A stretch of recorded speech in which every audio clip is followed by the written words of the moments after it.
बिस्मिल्लाहिर्रहमानिर्रहीम। इय्याका नअबुदु व इय्याका नस्तईन।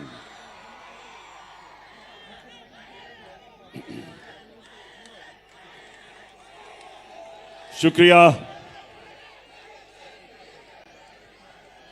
मैं सरगोदा यूनिवर्सिटी का शुक्रिया अदा करता हूं कि आज उन्होंने मुझे दावत दिया।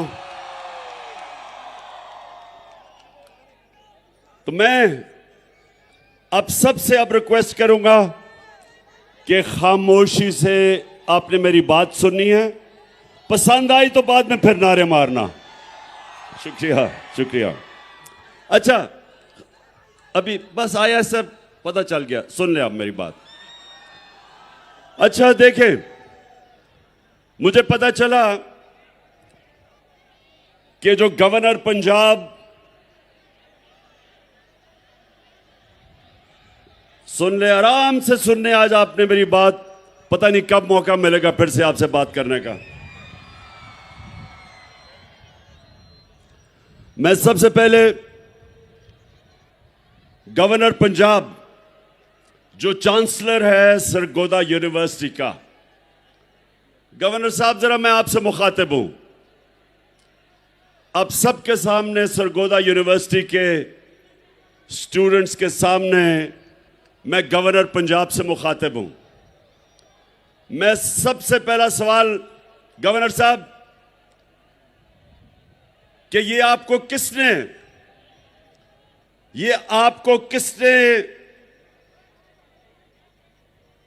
इजाजत दी है कि आप पॉलिटिकल लीडर्स को यूनिवर्सिटी के स्टूडेंट्स के सामने उनको एड्रेस करने से रोके? मैं ऑक्सफोर्ड यूनिवर्सिटी 3 साल था। ऑक्सफोर्ड यूनिवर्सिटी के लिए बड़े बड़े, सिर्फ बर्तानिया के पॉलिटिशियंस नहीं, इंटरनेशनल पॉलिटिशियंस इनवाइट करते थे, अभी भी करते हैं, और वो स्टूडेंट्स को एड्रेस करते थे। मुझे जब से मैंने यूनिवर्सिटी छोड़ी, 3 दफा ऑक्सफोर्ड यूनिवर्सिटी ने मुझे इनवाइट किया है, बल्कि अभी फिर इनवाइट किया है कि मैं यूनिवर्सिटी के सामने आके एड्रेस करूं। तो मैं ये इस गवर्नर से पूछता हूं कि ये यूनिवर्सिटीज नर्सरीज होती हैं फ्यूचर लीडर्स के लिए। जो मुल्क के लीडर्स होते हैं वो आप जैसे नौजवान जो यूनिवर्सिटी एजुकेशन लेते हैं, आप फ्यूचर लीडर्स होते हैं। तो अगर आपके सामने पॉलिटिकल लीडर्स ना आके एड्रेस करें तो आपकी पॉलिटिकल तरबियत कैसे होगी? कैसे आपको पता चलेगा? आप अपना नजरिया कैसे बनाएंगे? कैसे आपको पता चलेगा कि लीडरशिप क्या होती है? क्योंकि आपने इंशाअल्लाह इस मुल्क के फ्यूचर लीडरशिप मेरे सामने बैठी हुई है। सो गवर्नर, खुदा के वास्ते इन चोरों की बातें ना सुनो जो ऊपर बैठे हुए हैं। इमरान खान को यह कौम 50 साल से जानती है, और मैं अपने फ्यूचर लीडर्स के सामने अगर आके बात करूंगा तो मुल्क की बेहतरी की बात करूंगा, इनकी बेहतरी की, इनकी तरबियत की बात करूंगा। और आपकी एक तो ये, जब भी ये सारा जो चोरों का टोला ऊपर आके बैठ गया है, जब ये मेरा नाम सुनते हैं तो इनकी कांपें टांगनी शुरू हो जाती है। और ये गवर्नर की भी कांपें टांगी कि उसने वाइस चांसलर को कहा कि जनाब इमरान खान को ना बुलाओ। सबको बुलाना चाहिए। मैं चाहता हूं कि कांपें टांगने वाला बिलावल भी आपके सामने खड़ा हो। ये और बात है कि वो आधी उर्दू आधी अंग्रेजी, और वो कह कुछ रहा होगा, मतलब कुछ और समझ आ जाएगी आपको। वो कई दफा उसको यही नहीं पता चलता कि वो करता है या करती है। और दूसरी तरफ अगर शहबाज शरीफ आया तो मैं आपको यकीन दिलाता हूं कि वो आपसे पैसे मांगने शुरू कर देगा।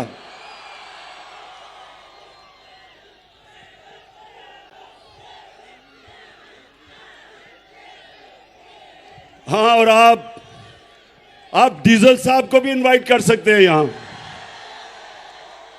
सबको आना चाहिए। डीजल बस बस बस सुन लो ना, मैं ये कह रहा हूं कि यूनिवर्सिटीज के अंदर सारे पॉलिटिकल लीडर्स को आके मौका मिलना चाहिए, अपना मौकफ रखें, क्योंकि आपकी ट्रेनिंग हो रही है।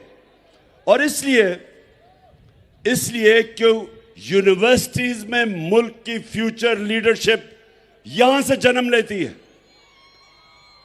और दूसरी चीज, अच्छा जरा आपने देखें, आराम से आज आपने मेरी बात सुननी है, क्योंकि मुझे आपका जज्बा और जुनून मैं नोटिस कर रहा हूं, माशाल्लाह उबल रहा है। अच्छा अब सुनना है, देखें सरगोदा यूनिवर्सिटी के स्टूडेंट्स, बहुत बड़ा फिलोसोफर एरिस्टोटल ने आज से 2500 साल पहले एक बात कही थी। गौर से जरा मेरी बात सुने, वो क्या कही थी। उसने कहा था कि अगर एक माशरे में नाइंसाफी हो, जुल्म हो, तो सारे माशरे के शहरी राय हक के लिए खड़े होंगे, इंसाफ के लिए खड़े होंगे। और जब एक इंसान हक के लिए खड़ा होता है तो वो पैगंबरों का काम करता है। सारे अल्लाह के जो पैगंबर थे सब राय हक और इंसाफ के लिए खड़े हुए थे। हमारे नबी सल्लल्लाहु अलैहि वसल्लम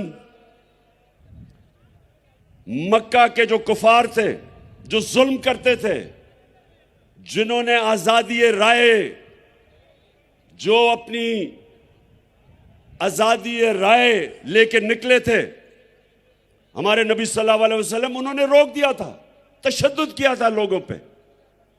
वो उसके लिए खड़े हुए थे। जो हजरत मूसा थे वो फिरौन के जुल्म के खिलाफ खड़े हुए थे। हजरत इब्राहिम नमरूद के खिलाफ खड़े हुए थे। हजरत ईसा रोमन इंपीरियलिज्म और जो यहूदी एलीट थी उसके खिलाफ खड़े हुए थे।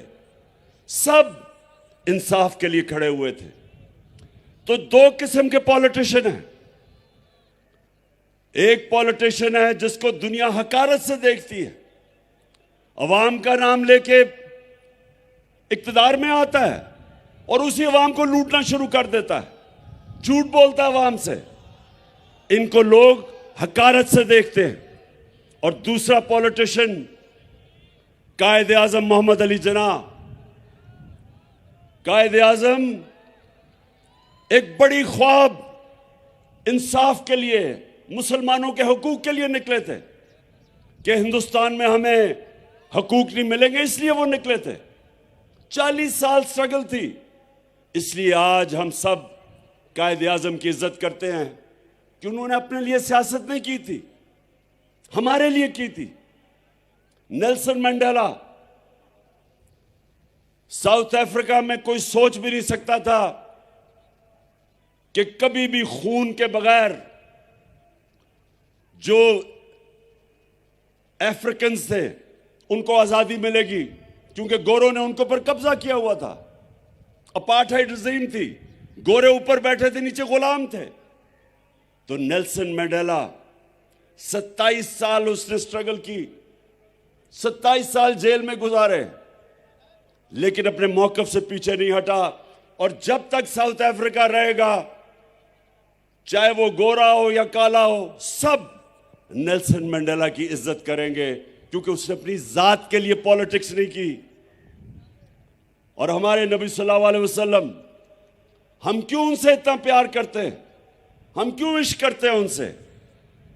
क्योंकि उन्होंने हमें हकूक दिलवाए, उन्होंने हमें इंसान बनाया, उन्होंने मदीना में अदल और इंसाफ का निजाम लेके आए, इंसानों को आजाद कर दिया, उन्होंने मेरिट लेके आए, उन्होंने तालीम का बताया कि जब तुम इल्म हासिल करते हो तो ये इबादत में शामिल हो जाता है।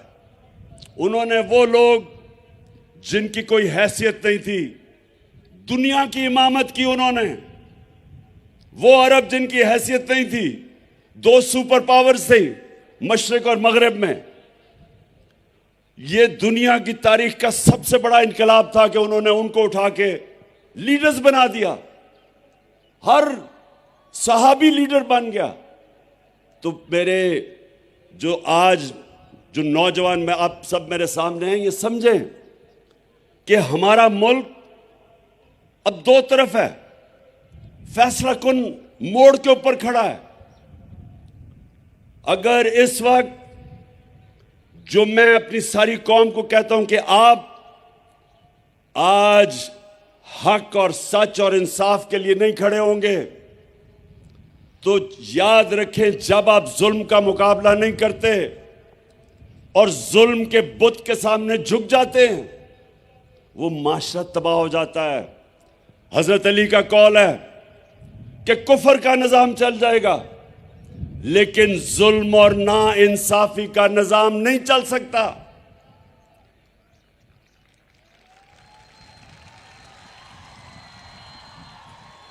और जो मेरे दुनिया के सबसे अजीम लीडर, हम सब के दिलों का जो राज करते हैं, नबी सल्लल्लाहु अलैहि वसल्लम, 1500 साल पहले उन्होंने जो कहा था, मैं सब चाहता हूं ये बार बार मेरी बात याद रखना कि जो उन्होंने कहा था, उनकी जो हदीस है कि तुम्हारे से पहले बड़ी कौमें तबाह हुई, जिधर कमजोर छोटा चोर चोरी करे तो जेल में, और बड़ा डाकू जब चोरी करे तो उसका वो ना पकड़ सके जो मुल्क, उसको एनआरओ दे दे, वो तबाह हो जाता है।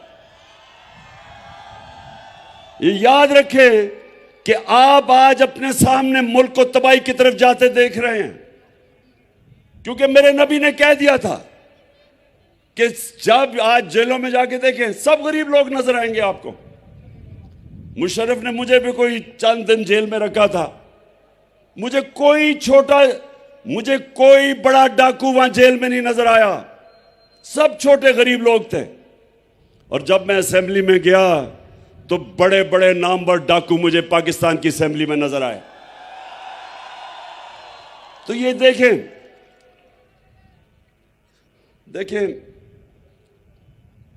मैंने सारी दुनिया देखी है, शायद ही किसी को अल्लाह ने इतना मौका दिया हो कि उसने मगरिब में भी टाइम गुजारा, उनका सिस्टम देखा। क्रिकेट की वजह से सारी दुनिया के तकरीबन मुल्क देखे, सब दुनिया देखी मैंने। मैं आज आप सबको देखें, मेरे सरगोदा यूनिवर्सिटी के नौजवानों, गौर से मेरी बात सुने। सारी दुनिया में जो मुल्क खुशहाल हैं, जितने भी मुल्क खुशहाल हैं, सारे मुल्क जो खुशहाल हैं वहां इंसाफ का निजाम है, वहां रूल ऑफ लॉ है, वहां कानून की हुक्मरानी है। और जितने मुल्क गरीब हैं, वसाइल के बावजूद, नाइजीरिया तेल के जखीरे पे बैठा, सबसे ज्यादा तेल अफ्रीका के अंदर नाइजीरिया में है। साउथ अफ्रीका में वेनेजुएला, सबसे ज्यादा साउथ अमेरिका में जो तेल है वो वेनेजुएला में है। वेनेजुएला से बेचारे लोग नौकरियां ढूंढने के लिए मर मर के दूसरे मुल्कों में जाते हैं, गुर्बत है। नाइजीरिया गुर्बत की इंतहा है। क्या वजह है? स्विट्जरलैंड कोई वसाइल ही नहीं है स्विट्जरलैंड में। हमारे जो नॉर्दर्न एरियाज में, हमारे जो गिलगित बल्तिस्तान के पहाड़ हैं, आप यकीन करें कि कोई मुकाबला ही नहीं है। जो हमारी खूबसूरती है, जो स्विट्जरलैंड में है, उसका कोई मुकाबला ही नहीं है। अल्लाह ने जो हमें यहां खूबसूरती दी है। लेकिन स्विट्जरलैंड दुनिया का अमीर तरीन और खुशहाल मुल्क है, कोई वसाइल नहीं है। और नाइजीरिया और वेनेजुएला तेल के बावजूद गुर्बत है। फर्क क्या है? रूल ऑफ लॉ, इंसाफ, कानून की हुक्मरानी। स्विट्जरलैंड के अंदर जो रूल ऑफ लॉ इंडेक्स है, मतलब कि जिस मुल्क में इंसाफ का निजाम बेहतरीन है, स्विट्जरलैंड में 99.9% है रूल ऑफ लॉ इंडेक्स, यानी कोई कानून के ऊपर नहीं है। और नाइजीरिया 7%, 7%।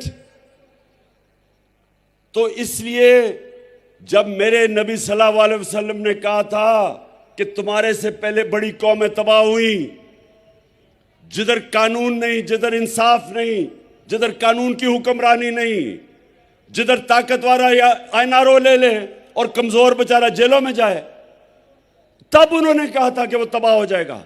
दुनिया में चले जाएं, तबाह हो रहे हैं मुल्क जिधर इंसाफ नहीं है। हमारे सामने, मेरी जिंदगी में सिंगापुर आजाद हुआ, छोटा सा सिंगापुर, पानी भी उनका अपना नहीं था, मलेशिया से पानी आता था। वो सिंगापुर जिसको कोई सोच भी नहीं सकता था, सिर्फ एक बंदरगाह थी। ये सरगोदा यूनिवर्सिटी गौर से सुनो, क्योंकि हमारे सामने हुआ ये। उस सिंगापुर में एक ईमानदार लीडर आया जिसका नाम था ली कुआन यू। पाकिस्तान और सिंगापुर का जो पर कैपिटा इनकम था वो एक ही था। हमारा तो $150 पर कैपिटा था या $200, एक ही था। उस सिंगापुर के अंदर एक लीडर ने कानून कायम किया। जब आप कानून की बालादस्ती करते हैं तो करप्शन खत्म हो जाती है। करप्शन तो ताकतवर की करप्शन तबाह करती है मुल्क को।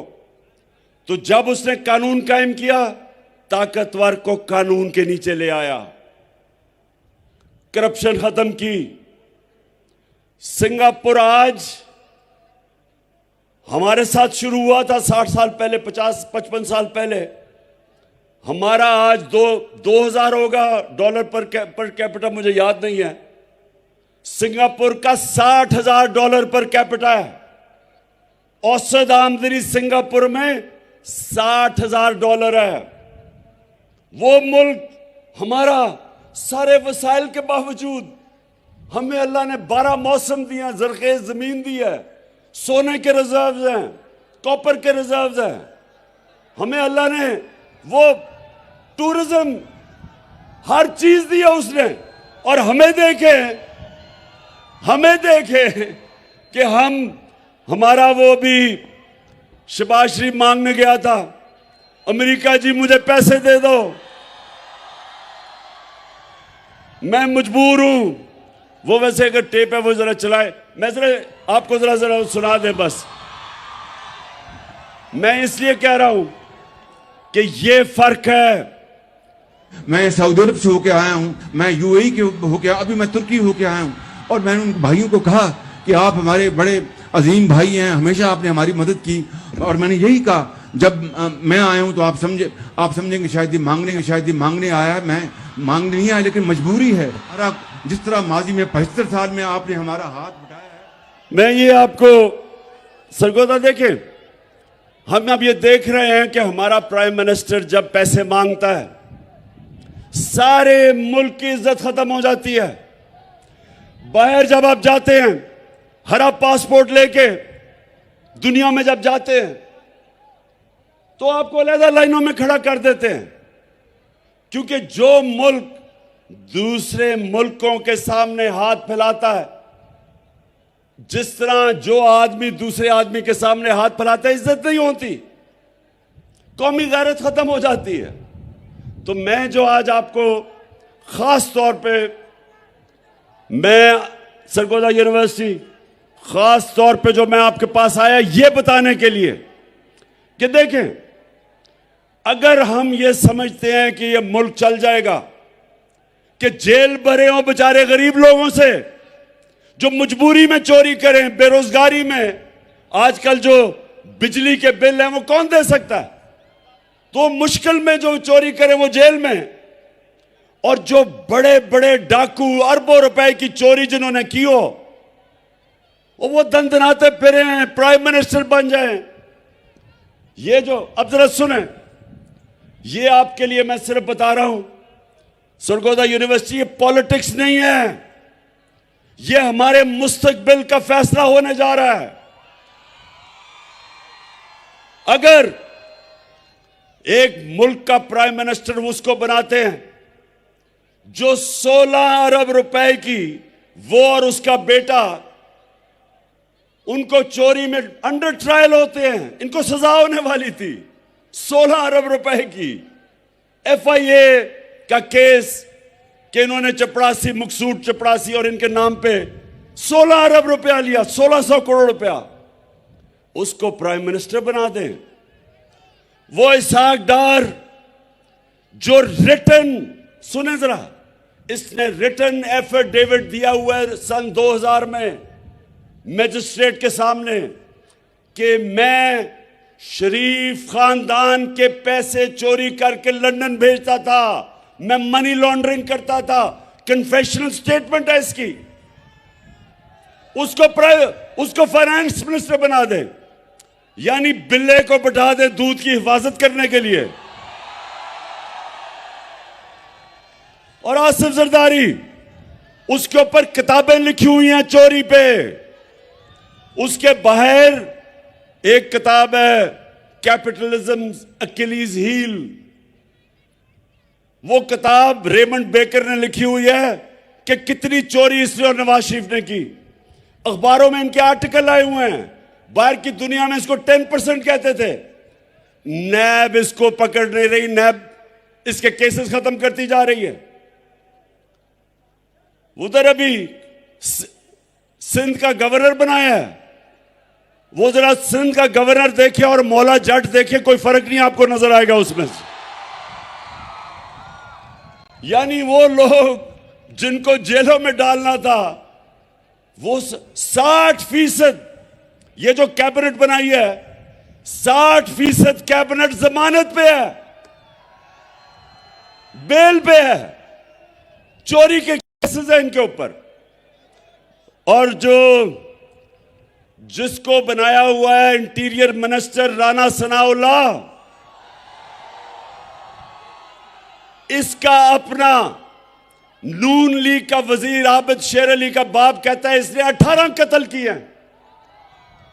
तो उस मुल्क जिसके ऊपर इन तरह के चोरों को बैठा दो, तो ये सियासत नहीं है, अब ये जहाद है, इन चोरों के खिलाफ जहाद है। और ये नौजवानों ये याद रखें कि एरिस्टोटल ने तो कहा था 2500 साल पहले, लेकिन अल्लाह ने कुरान में हमें हुक्म दिया है, अल्लाह ने हमें हुक्म दिया है, अमर बिल मारूफ व नही अनिल मुनकर, कि अच्छाई के साथ खड़े हो और बुराई के खिलाफ खड़े हो। हुक्म है अल्लाह का कि जब आप देखते हैं कि माशरे में बुराई है, तो आप सबके ऊपर फर्ज है कि आप बुराई के खिलाफ खड़े हो और अच्छाई के साथ खड़े हो। अल्लाह ने आपको इजाजत नहीं दी न्यूट्रल होने की, या जब आप देखते हैं, ये सुन लें मेरी बात, कौमें माशी तबाही कभी पहले नहीं आती, पहले एक कौम इखलाकी तौर पे मरती है, फिर माशी तौर पे मरती है। मौलाना रूमी से किसी ने पूछा कि मौलाना साहब एक कौम कैसे मरती है? मौलाना रूमी ने कहा कि वो कौम जब अच्छे और बुरे के बीच में तमीज करनी खत्म करती है, मर जाती है। इखलाकी तौर पे जब कौम मरती है तब कौम खत्म होती है। जर्मनी और जापान दूसरी जंग अजीम में तबाह हो गए थे। एक बिल्डिंग नहीं खड़ी थी उधर। जापान के ऊपर 2 एटम बॉम्ब गिरे थे। 10-10 साल में खड़े हो गए। 10-10 साल में दोनों कौमें खड़ी हो गई। क्योंकि आप बिल्डिंग्स को तो बम मार के गिरा सकते हैं, लेकिन इखलाकियात को बम मार के नहीं मार सकते। इसलिए अल्लाह का हुक्म है अमर बिल मारूफ, और दूसरा उसने जिहाद हमारे पे फर्ज किया है। अल्लाह ने कहा है कि नाइंसाफी के सामने खड़े हो, जुल्म का मुकाबला करो, ये उसका हुक्म है। तो जो मैं आज सारी अपनी कौम को तैयार कर रहा हूं, इंशाअल्लाह चंद दिनों में मैं अपनी मार्च अनाउंस करने लगा हूं।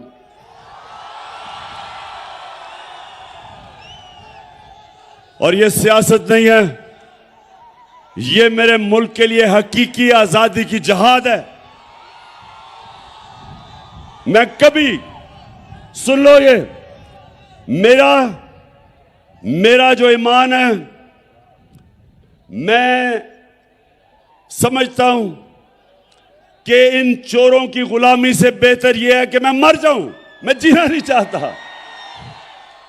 इंसान को मर जाना चाहिए बजाय इन चोरों की गुलामी करे, क्योंकि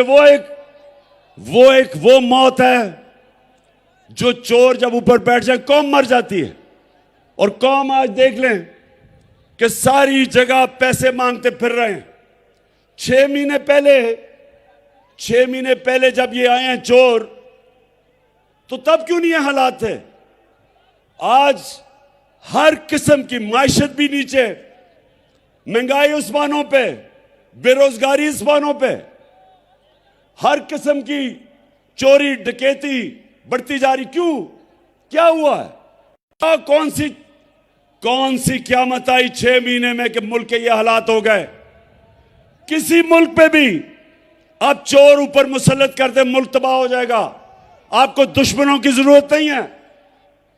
और हम आज सारी कौम एक तरफ खड़ी हो गई है, और ये जो चोर है ये एक तरफ खड़े हो गए हैं।